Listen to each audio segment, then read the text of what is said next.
Well, 1 week after a mid-air collision that killed 67 people, the National Transportation Safety Board briefed senators on their investigation. Preliminary data shows that an Army Black Hawk helicopter making a training run over the Potomac River was flying too high when it collided with an American Airlines jet. Now, the crash happened just a few days after a temporary outage of a main system used to send pilots safety alerts. They're really trying to make sure they get every single detail so that we can come up with solutions, not only for this airport and this airspace, but also nationally. We should have had better equipment. We don't. We have obsolete equipment. They were understaffed for whatever reason.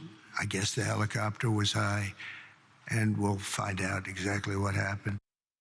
The NTSB says it'll issue a preliminary report on the crash within 3 weeks. Well, a California utility says it believes its equipment is responsible for at least one of the recent Los Angeles wildfires. Southern California Edison says it's investigating whether one of its transmission towers may have sparked the Hearst fire, which burned about 800 acres and forced evacuations in Los Angeles County. Now, the fire did not destroy any structures or kill anyone. That said, the utility says it's also looking into whether the equipment may have sparked the deadly Eaton fire, which killed at least 17 people before it was contained last week. Now, right now, it's denying any responsibility for that one. Well, Hawaii's top court is hearing about insurance issues tying up a potential settlement over the Maui wildfires that happened in 2023. Now, a $4 billion settlement was announced last year, but insurance companies continue to hold out, insisting they should have the right to go after the groups that agreed to the settlement separately to recoup the money it paid in policyholders. Now, the state of Hawaii is among those paying into the settlement.